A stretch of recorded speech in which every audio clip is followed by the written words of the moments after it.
Hello friends, welcome to my YouTube channel. आज के इस वीडियो में हम नेट के पाठ्यक्रम में संकलित इकाई 5 कविता के अंतर्गत कामायनी कविता के दर्शन, रहस्य और आनंद सर्ग के कथासार को देखेंगे। तो आइए देखते हैं। सबसे पहले हम दर्शन सर्ग के कथासार को देखते हैं। एक दिन निस्तब्ध अंधेरी रात में श्रद्धा सरस्वती नदी के किनारे जल में पैर लटकाए बैठी थी। पास में खड़े कुमार ने उनसे पूछा, माँ, इस निर्जन में अब ऐसा क्या आकर्षण है कि तू यहाँ से उठती नहीं और इन दिनों इतनी उदास क्यों रहती है?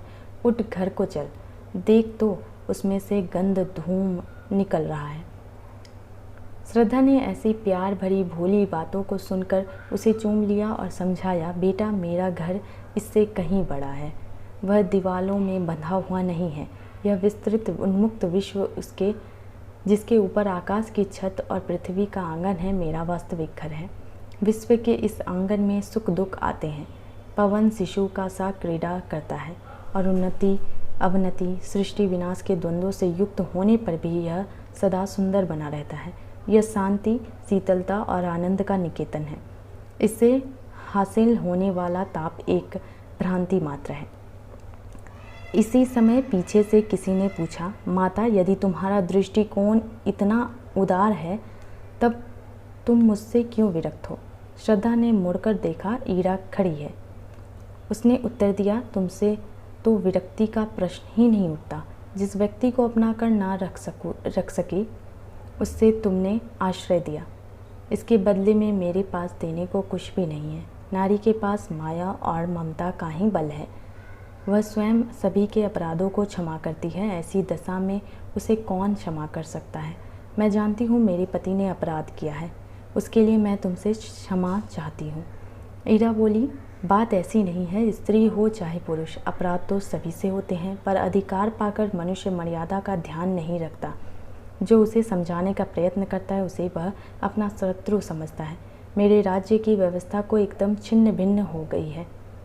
श्रम के आधार पर मैंने वर्ग विभाजन किया था, पर आज एक व्यक्ति दूसरे व्यक्ति का विरोधी हो गया है।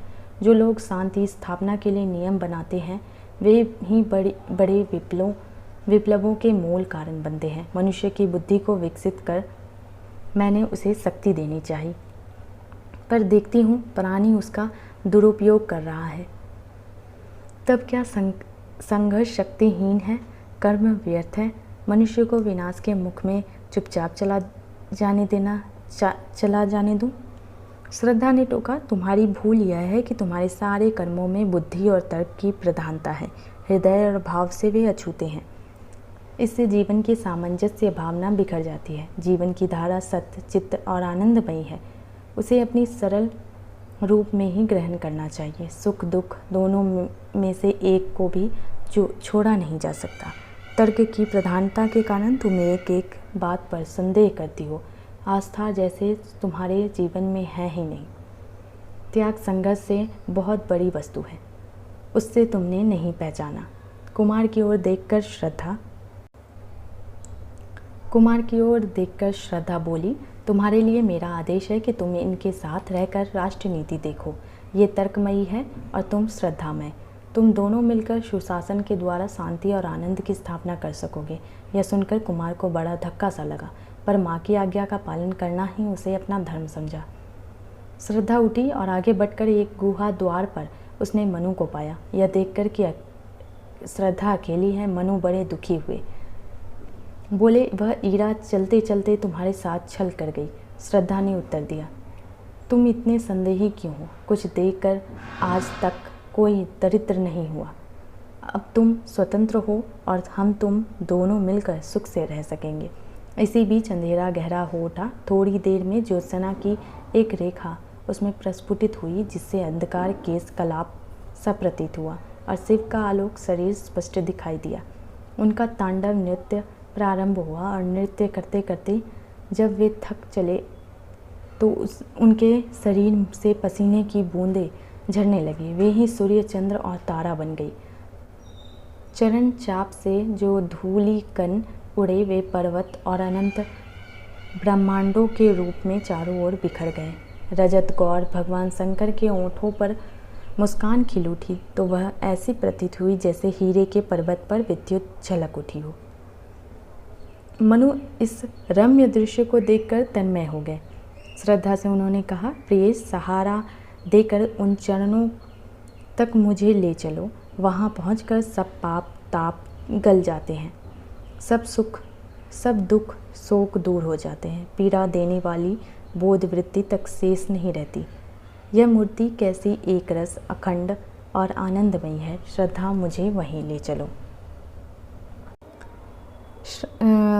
कामायनी के रहस्य स्वरूप को देखते हैं, तो आइए देखते हैं। श्रद्धा ने मनु को लेकर हिमालय पर चढ़ने का निश्चय किया। जैसे जैसे वे ऊपर चढ़ते गए वैसे पर्वत के अगणित रम्य भीषण दृश्यों के दर्शन हुए। कहीं श्वेत हिम बिछा था, कहीं पगडंडियाँ थीं, कहीं भयंकर खड्ड और खाइयाँ थीं, कहीं सूर्य की रश्मियाँ हिमखंडों में प्रतिबिंबित होकर उन अनंत चंद्रमाओं का भ्रम उत्पन्न कर रही थी।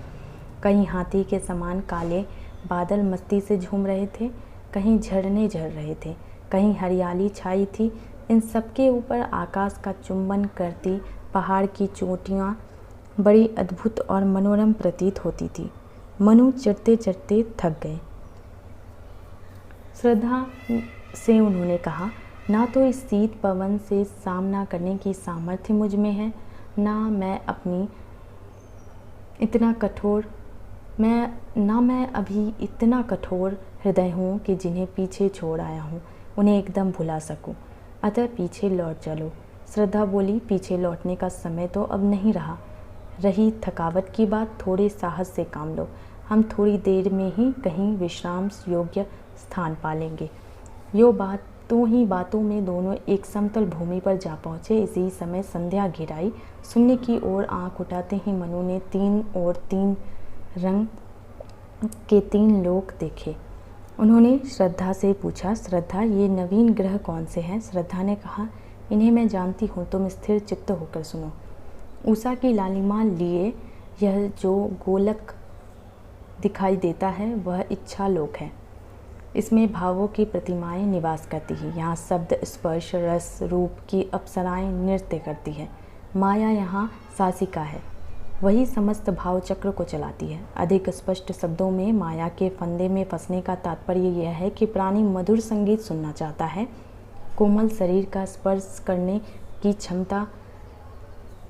करने की कामना रखता है, जीवा से भिन्न भिन्न रसों का स्वाद लेने की लालायित रहता है, रम्य रूप के दर्शन का पिपासु है और नासिका से सुगंध ग्रहण कर मन को तृप्त करना चाहता है।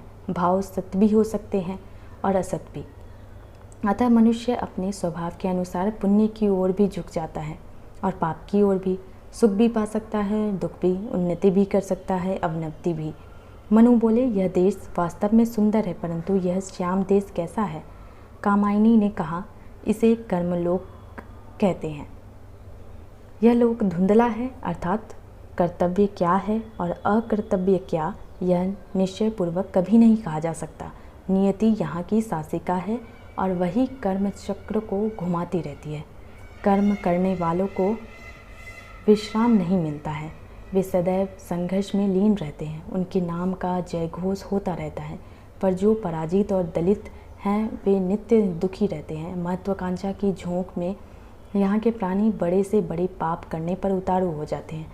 वैसे यहाँ का बड़ा से बड़ा वैभव और ऐश्वर्य अस्थिर और नासवान है। इन कर्म करने वालों को मुक्ति नहीं मिलती, बार बार जन्म मरण के चक्र में पड़ना पड़ता है, क्योंकि कर्मों से संस्कार बनते हैं और संस्कारों को लेकर जीव नवीन शरीर धारण करने के लिए विवश है। मनु ने कहा, यह जगत तो बड़ा भीषण है, इसकी चर्चा यहीं रहने दो, और यह जो तीसरा उज्ज्वल लोक है उसके संबंध में कुछ बताओ। श्रद्धा ने उत्तर दिया, प्रियतम, यह ज्ञान लोक है। यहाँ पर बुद्धि चक्र चलता रहता है। यहाँ के प्राणी सुख दुख दोनों से उदासीन रहते हैं। ये कुछ न कुछ चाहकर भी मुक्ति चाहते हैं। संसार का कोई लोभ इन्हें डिगा नहीं सकता। यहाँ जो जितना धार्मिक है वह उतना बड़ा समझा जाता है। जीवन का उपभोग ये लोग नहीं करते। शास्त्र की एक एक आज्ञा का पालन ये बड़ी सतर्कता से करते हैं। ऊपर से देखने पर ये बड़े शांत दिखाई देते हैं, पर भीतर भीतर बराबर भयभीत रहते हैं कि कोई पाप ना कर बैठे।